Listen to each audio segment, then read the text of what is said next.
Why, hello. Tonight it's just Mark Jolicoeur. How do you is it Jolicoeur? How do you say it? You don't say it in any way like that.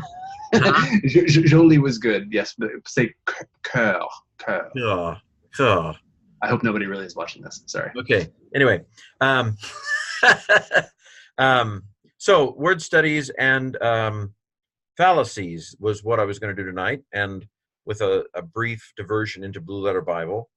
Um, this may be complete review, so I can go quickly. But the meanings of words is how words are used. And this to me was a brilliant aha moment. It makes perfect sense to me. It has become my whole philosophy of meaning, that has extended beyond words even to events and objects, that basically um, there is some overlap between uh, what a thing is in reality and what it means. I mean, for example, um, light. There are certain physical properties of light that suggest certain meanings, I suspect, or uses for light. Um, Sense and reference. Uh, that there are physical properties that suggest meanings to certain things, but uh, it's a big crapshoot, to a much bigger extent than most people realize, in terms of the meaning of things. I could cycle through a number of hand gestures from different cultures, that mean different things in different cultures, and maybe don't mean anything in other cultures. I watched part of The Darkest Hour, supposed Winston Churchill in World War II, and there's this one there's this one he's on the front page going like this, and his secretary is laughing hilariously, and he's like, what are you laughing, and he doesn't know, because this is something that the upper class don't do and don't see, and she basically lets him in. This this is um uh, this is a sign that the lower classes use to say up your bum, and he's never heard this before, and he laughs hilariously, and she says, maybe if you did it like this, it would be better. And but again, there's no objective well, there might be some strange historical, I mean, there might be some historical basis for some of these things, as it occurs to me that the British and the American main gestures do resemble certain physical properties. But my point is that the meaning of things is not usually intrinsic to the things themselves. That it's our cultures, it's our contexts, that define things for us, and it's the same with words. Words don't have intrinsic meanings. Words have uses, and dictionaries are basically popularity contests. And as of 2019, the number one meaning of the word perfect is, or the number one meaning of the word fire is, and I don't know whether we've ever had this discussion in any uh, context, Mark. Whether we've talked about, do we talk about fire somewhere? Fire is a good one. Yeah. Yeah. So um, this is revolutionary, of course, because it suggests that to some extent the Bible is a whiteboard on which we write or a mirror, let's say a mirror that we write the meanings that we already have in our head, for these words, how words are used in uh, uh, my context. Even on Facebook, yesterday, I said something about passion, and someone who's a former student of mine, who actually took a year of Greek with me, he said, isn't the word passion usually negative in the New Testament? And although I didn't say this, in my mind, I'm thinking, in the English translations, probably most of the time that English translations translate certain words as passion, it has a negative connotation. But there is a whole set of words we could use for emotion or for whatever that don't necessarily all have sinful connotation. So he's reading into the word passion, in my opinion, the dictionary entry that's in his head. So the Bible, why are there? I don't know. Somebody said there were over 27,000 different denominations in the world. Most of which, maybe 2,000 in North America. I mean, that's what I think the list was saying. But how can there are a lot of different churches out there? Why do they exist? Most of them think the Bible's inspired and inerrant, I suspect. And yet they have all these different beliefs on all these different things. Why? Well, it's to a large extent, I think, because they are unaware of the fact that they are bringing their own dictionaries to the text, and voila, the text says what they think the text says. Very little ability, and I say this as somebody who just taught May-term inductive Bible study, very little ability to actually move beyond our own prior assumptions and to listen to the text speak in its own voice. This is a very difficult barrier to cross, in my opinion. So I had one group look at Isaiah 7:14. A virgin will conceive and give birth to a son. They will call his name Emmanuel. Now, I'm okay with whatever interpretation they come up with of that verse, but I at least wanted them to see, if they'd never seen before, that there is another way to read that verse in the flow of Isaiah 7. In fact, if this sign that Isaiah is saying God wants to give to Ahaz, if this sign doesn't come until 700 years later, it's not of any use at all to Ahaz. This shall be a sign unto you, Ahaz, in your current conundrum, in your current situation, in the current problem you're facing. If the sign is, here's the sign, 700 years after you're dead, the Messiah is going to be born. I mean, that's a pointless sign to Isaiah.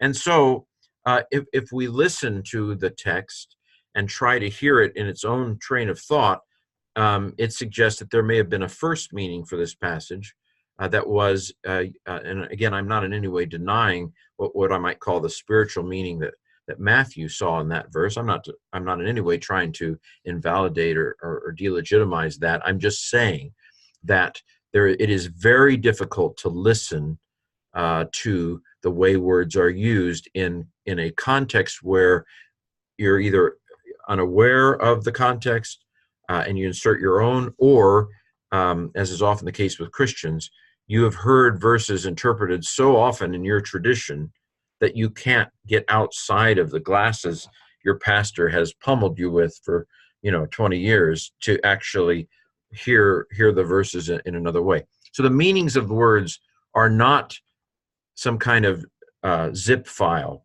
Click on the word and plop, all this stuff comes out. Words usually have a range of meaning. Meanings change over time. Words often have more than one related meaning.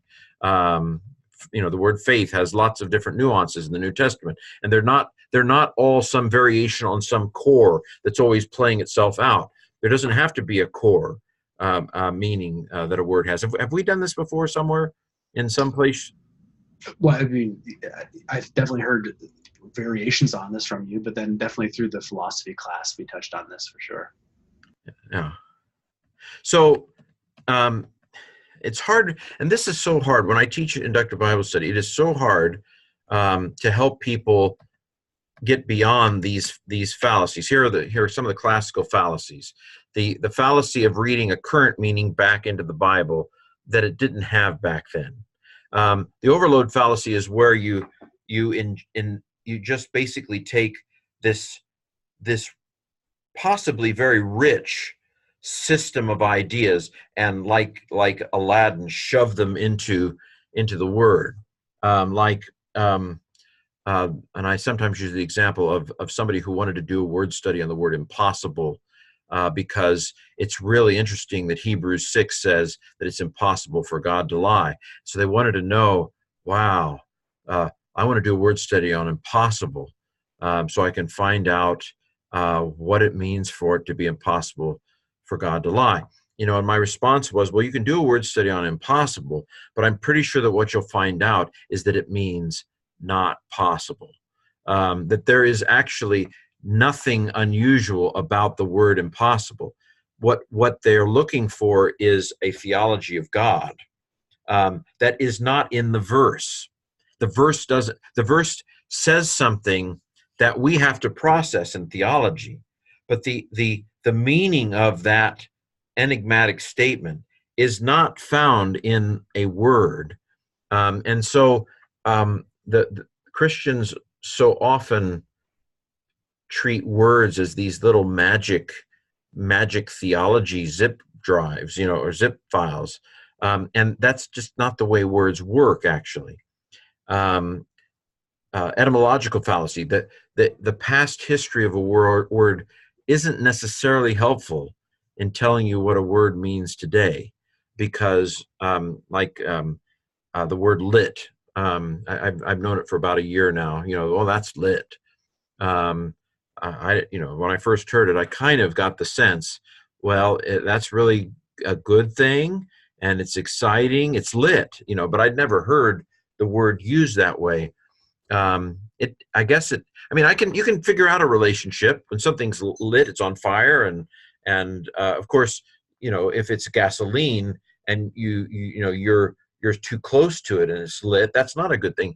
So words just kind of go where we take them as a culture, and you may have no idea where the meaning came from, and so when we play games, the famous one being church, ecclesia, the called out ones, Paul may have lived his entire life and never once thought of that, because he's just using a word like understand. I'm standing under it. No.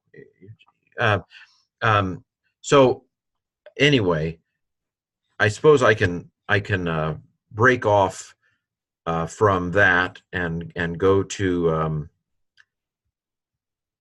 let me go to sorry if I hope I'm not wasting your time too much here with stuff you already know. And it's always good. Always good. So let's go to Blue Letter Bible. Any passage of interest to you, or word of interest to you? Sarkos, flesh. Flesh? Okay, let's pull up flesh. In the meat.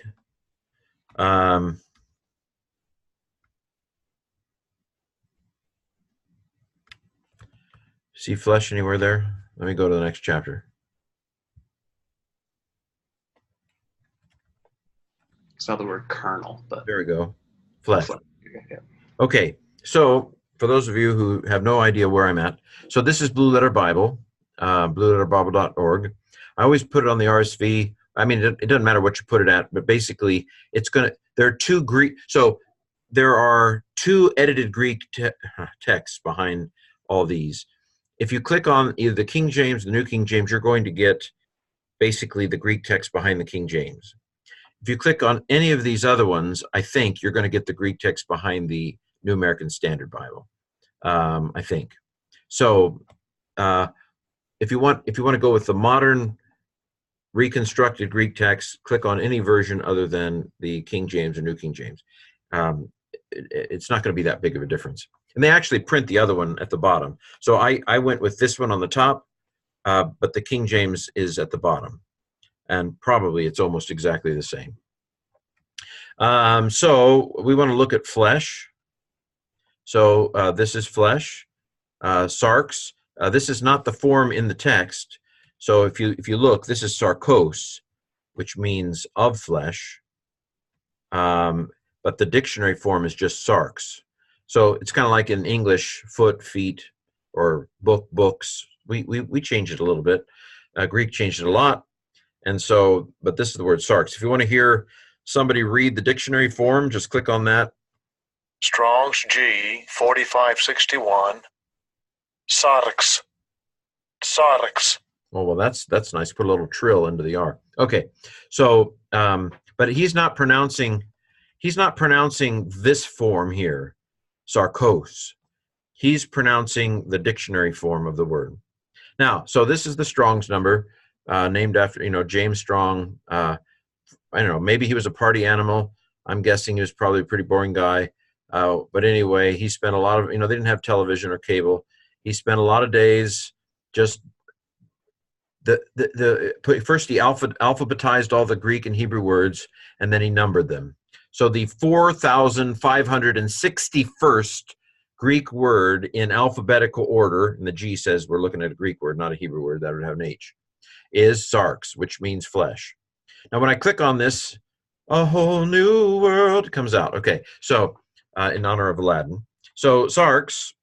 Now, what I tell students is, now this is interesting because it basically tells you some of the different forms. If you're in this 8-week extravaganza, these are like different cases. This is accusative. This is accusative plural. This is dative singular. Boy, that's anyway. So these, if you wanted to dig into the forms a little bit more, like how many times the genitive singular is used, that's interesting that Blue Letter Bible started doing that. But what I tell students usually is that this stuff down here is schlock. Because it's all the Germans' faults.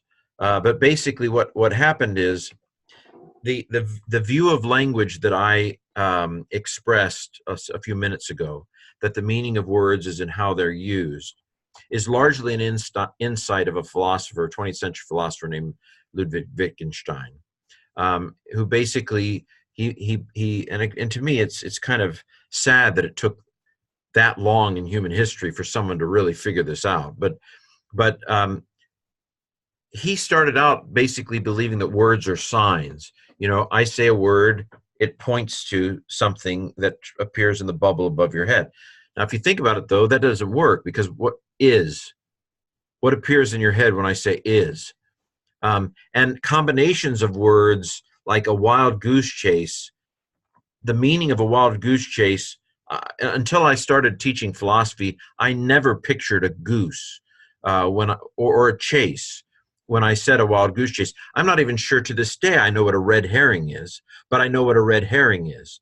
Not because I'm picturing a red fish, but because I've heard that phrase used a few times in context, and I caught the meaning, kind of what the meaning was. So the problem with this dictionary stuff is that it comes from an age when people didn't understand that.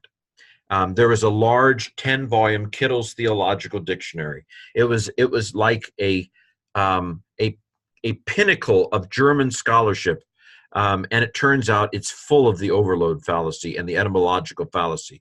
It is, from a hermeneutical standpoint, it is a piece of crap. However, it is useful I bought it, I asked for it for my birthday when I was in like a junior in college. Dad, could you buy me Kittle's 10-volume theological dictionary? Because frankly, my professors at Southern Wesleyan were not sophisticated linguists. They knew Greek in terms of the mechanics of Greek, but they were hermeneutically not particularly advanced. Well, that's not true. One of them wasn't. But no comment. I won't tell you who it was. But so the dictionaries here are too much. They're just too much. They are theologically overloaded in terms of what they say these words mean. I'm in a Bible study right now, and I don't think anybody from that Bible study will ever see this video, but there is a person in that Bible study who sits there with Blue Letter Bible open so that they can tell us exactly what the word means that we're studying. And it drives me nuts, but I don't say anything because I'm a good little Kenny. But anyway, so this stuff here is pointless. No, it's not pointless, but it must be taken with a huge grain of salt. when you read these things, because it comes from an age of the etymological fallacy and the overload fallacy. The real value is the bottom, where we find out where the Greek word appears. And that allows us to do a word study where we construct our own dictionary entry for a word. This is a difficult skill, and I sometimes despair of why we require students to learn how to do word studies, because inevitably they don't really learn how to do a word study. What they do is they go through the instances and then try to find which word in this sentence is translating the word. So flesh here, that's fairly easy to find. But if they have the ESV, then they put down whatever word the ESV uses to translate. So inevitably what they do for their word study is they simply list the words that whatever version they're using uses to translate the word. That's not the purpose of a word study, really. The purpose of a word study is to be your own scholar and to infer from the context, to go to each of these instances, and then begin to infer what is this word really doing? How is it really being used in each of these verses? And you try to combine uses to where you end up with a dictionary entry of maybe 3 or 4, and then you order them by popularity. And the number 1 way that the word flesh is used is this, and the number 2 way, and the number 3 way, and then you've become the scholar. Again, this is a skill that I'm not sure. I despair almost of teaching it, although I continue to do so. Let me stop there, Mark. Any thoughts so far?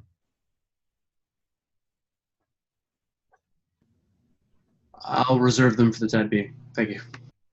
For the what? Okay. So, yeah. So like the word flesh, obviously skin is one meaning that the word flesh can have. Sometimes it can mean skin, because that's what flesh is, right? Sometimes it can mean body. Sometimes it seems to mean not just the skin, but the whole physical entity. And then in Paul especially, it sometimes takes on the sense of, the way I would put it is, my body under the power of sin. So I still think there's a physical component, but it's focusing on my sin as something that is susceptible to temptation, and so that which is according to the flesh is flesh. Well, no, that's generic. John's just talking body there. That which is born of the flesh is flesh. That which is born of physicality is physicality. But when Paul says those who are in the flesh cannot please God, he doesn't mean that you have to get out of your bodies, or you have to die, or you have to have an out of the body experience in order to please God. He's using flesh there as those who are under the control of sin in their bodies, cannot please God. So anyway, we create this kind of dictionary entry that we infer by a deep dive into these various places where a word is used. Now, the problem is when you're doing a word study for a sermon or something like that, you don't have the time, to do an exegesis on all of the verses, where the word is used. Kind of over time, you begin to, over a lifetime of reading N.T. Wright, or you begin to develop a kind of a sense of what the issues are, and it's a circular process.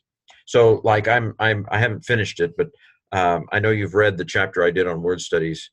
I realize there's no sample at the end of that chapter, so I'm about halfway through putting together a sample on the use of law in Romans, which probably I shouldn't have picked that one, because it's, first of all, it's used 1 million times in Romans, and my sense of law, that Paul, one of the reasons why scholars have beat themselves, into oblivion, knocking their heads against the wall over the years, is because Paul just kind of seems to glide he's using the same word, but he glides from one kind of focus. So sometimes when he talks about the law, he clearly means the Jewish kind of the Jewish law, the ethical requirements within the Pentateuch, especially those that relate to Jews. So, like circumcision and those sorts of things. Then, other times when he talks about a Gentile who doesn't have the law by nature, but keeps the law. Well, obviously, that can't include circumcision because there can't be a Gentile who I just accidentally kept the circumcision law. You know what I mean? So, so law there has to mean something more like a core set of legal understandings. I think love in Paul's case. Then sometimes when he talks about the law, he means the Pentateuch as a literary unit, and then sometimes he glides into this the rule of the rule of works or the rule of to where really law is the wrong word to use. He's just talking about a principle or a rule, the rule of the spirit, the rule of the flesh. Um, that's a big mess. I mean, it's taken me decades to even have a position, on Paul's use of the law. I went to a conference on Paul and the law with about 15 world-class scholars from Germany and England and America. I'm sorry, there may have been some. Yes, there was a Canadian there. So Steve Westerholm was there from Canada, and there were some United States people, and they, the goal was, come on, guys, we're smart people, we're reasonable, we can figure out what Paul means by the law here, and they couldn't. I have the volume; you can buy it. It's $1 million, but it's a collection, Paul and the Mosaic Law, and they don't agree. These, nobody agreed on what Paul means by the law. So, but basically, that conference was one glorified word study, where they came to no conclusion. Well, okay, I babbled enough. I'm going to stop arbitrarily right now. And since Mark is here, he can ask any or make any comments or throw things at me. Take it away, Mark. Oh man. Well, I mean, oof. I, the only question I had, actually, the example before you started getting into the law, you used an example talking about flesh. Yeah, but I can't remember exactly which one you referenced where you said it can't mean that because of this. That was just born of the flesh is flesh. That was born of the spirit is spirit. Yeah. So, but even using the law one as an example, where you go, in this instance, it obviously means this. The tough part about first of all, it would be really sweet if that dictionary entry up there was not schlock, as you said, and if it actually would give you the parameters and the correct definitions of the word, because just trying to figure it out from the context of the verse. Like, first of all, this is the RSV translation that we're looking at here for all these? NAS. Oh, yes, it is. Yeah. So, I mean, somebody went ahead and did all that work already and said, we believe this is what Paul is saying here. And so I guess if we took a look at the Greek again, maybe if I was much more if I was much better at reading Greek, maybe I could look at the original and really try to contextualize each time. But I just think, I don't know, man, like that's some pretty next level stuff. And then also, like, being able to interview Paul would have been probably the best case scenario, because even some of it, as an educated person like yourself and these 15 people, it's just we're still guessing at the end of the day, right? We still, like, you're an effective communicator, and if I read a sentence that you write, sometimes I still have to ask you what you meant, or I make assumptions about what you meant, and it turns out that it might have been wrong. So I don't know. When you talked about the denominational splits earlier and talking about how people read words wrong, I mean, words are one thing, but just the general hermeneutic is probably the other one, because you're approaching these words, you're approaching the Greek text with all of your viewpoints intact. You're open-minded, but you still have all your history and all of your all and scholars disagree, as we said. So there's no hope. I don't mean to sound dispassionate about it, but yeah, it's not. There's not a lot of hope that we're going to get down to the bottom of it. We can just do our best, I guess. But And I don't want to say that this isn't horrible. I mean, look at this one here. The soft substance. I mean, this is basically my word study in a way, isn't it? The body, the skin. But you can see where used of natural or physical origin. Well, that to me is like, what? Where did they even come up with that? Or like, where I talk about the human, I mean, the NIV, the old NIV translated it sinful nature, which I think is what this is getting at, the sensuous nature of man. But this seems to me to be a little bit affected by Augustine, perhaps. but the Hello.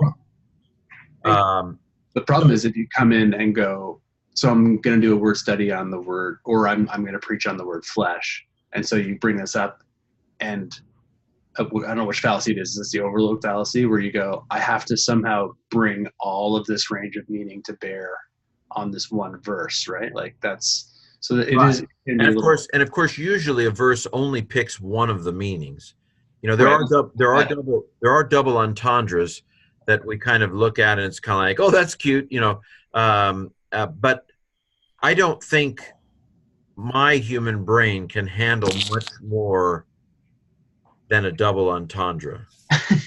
Not a lot of triple plays when it comes to And, this. and yet, sometimes when you read N.T. Wright, it's like, here are five different things that and I think sometimes he's way smarter than Paul is, on some of those things. Well, hello, Judd. Hey, gentlemen, can you guys hear me? Yes. It's a pleasure to meet you guys. Number one, and I'm glad I could make it. I just finished laying my kids down for bed, so I'm glad I could come and join you guys. Yeah. We're pretty much done. Okay, I figured I might log on here and it might be blank or it might say the meeting's over. So. We're basically talking about word studies and how a lot of the like this is a free dictionary. I don't know if you know Blue Letter Bible, Mm-hmm. but that these dictionaries usually come from an age when linguistics and hermeneutics wasn't quite as refined as I think it's become, and so they tend to overload. For example, flesh used of natural or physical origin. I mean, that seems a little bit much to me. I mean, the word flesh. I mean, usually I think you can come up with almost a one-word synonym, that captures the meaning of a word in a particular context. And sometimes they insert the history of a word, or like here it's saying this comes from Aeolic, which is one of the Greek dialects. Seems to be derived from suro, to draw off, and so the etymological fallacy would try to make some mystical meaning out of the historical origins when someone like Paul, who used the word, wasn't thinking that. I mean, you might have come to Paul and say, so you're using the Aeolic nuance here, right? Paul might say, what? I've never even been to Aeolia. What are you talking about? You know what I'm saying? So the history of words doesn't usually come into play consciously when I use a word. I'm just talking, and I'm using the way people use words. What was the word I used with my so my daughter's getting ready to go to college, and she had to do one of those roommate forms, and so we ended up putting that she was chill. But I mean, think of the word chill. How long has the word chill meant I'm kind of laid back? I mean, I'm sure my mother, if I were to say, yeah, my daughter's really chill, I'm sure my mom would say, is she cold? She has a tendency to be cold? I mean, my mom would have no idea what I was talking about. The history of the word chill doesn't necessarily have to be known to understand you see what I'm saying? So a lot of this stuff is really irrelevant, is what I'm getting at. Do you Okay. find there to be value in when they sometimes make connections to where the word is found in non-biblical texts. Is that valuable? Um, First of all, let me also say, I find these things helpful as illustrations. So sometimes I use etymologies as illustrations of the meaning of a word. Sometimes that works. Um, so um, where Kittle, I still have Kittle. I still have my 10-volume Kittle. And where it is helpful is that if you do a grand word study, I mean, let's say I'm going to spend a whole week, on this word. And so you do it in layers. Usually you start with, like, if you're trying to interpret a verse in Romans, you would start with the use of that word in the rest of Romans, because it's probably similar. And then you would go to the rest of Paul's writings, because Paul's the same guy, so he probably uses the words somewhat similarly. Then you would go to the rest of the New Testament, and then you would go to the Greek Old Testament, because sometimes, if the Greek Old Testament was the Bible that Luke used, then you would expect there to be some linguistic impact of the Greek Old Testament on Luke's way of using language. And then when you've gotten through that, you would go to the rest of all Greek literature, if you had an infinite amount of time, and kind of look at how the word was used. But I think there's diminishing returns the further you go out. But where Kittle's theological dictionary, I think, remains helpful is that it catalogs the most important secular uses of a word that's significant in the New Testament. So I have a colleague here who we've paid for him to have a subscription next year to the Thesaurus Lingua Graecae. That will allow him to search a Greek word from Homer to the Byzantine era in all of secular Greek literature. However, if you don't have that license, then I have a 10-volume Kittle, that'll catch probably the most important uses. But again, there's a danger. Like, take the word for sin. Everybody says it means to miss the mark. I think that just comes from some random use in maybe Aeschylus, where somebody shoots an arrow and it hamartanos, it wanders, it misses the target. But I mean, that one instance of the use of that verb is not at all necessarily relevant to understanding how the word was used at the time of Jesus, 400 some years later. Anyway, there's all kinds of nonsense out there going around in relation to words, I think. And the sad thing is, of course, well, it's not sad, but it makes for fun preaching.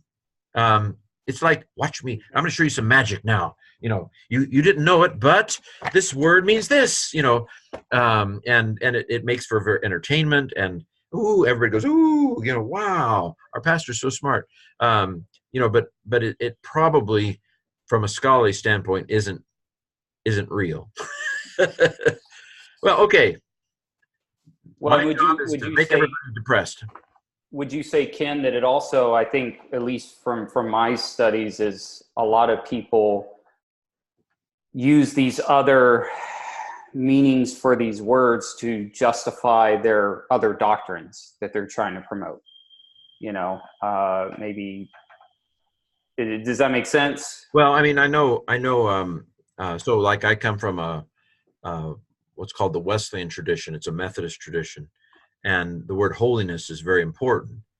And so, when I was a teenager, I took an orange highlighter and highlighted every place in the Bible where the word holiness or sanctification, was used.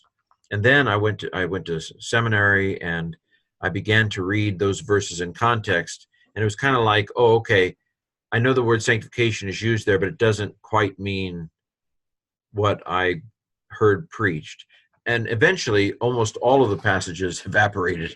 But I guess what I'm saying is, I had a very developed definition of holiness from my tradition that I saw everywhere I saw the word holiness in the Bible. Anywhere I saw the word holiness, it meant a second definite work of grace whereby the heart is cleansed of inbred sin. I mean, and that's what every instance of that, that's just the dictionary I brought to the text. Is that kind of like what you're saying?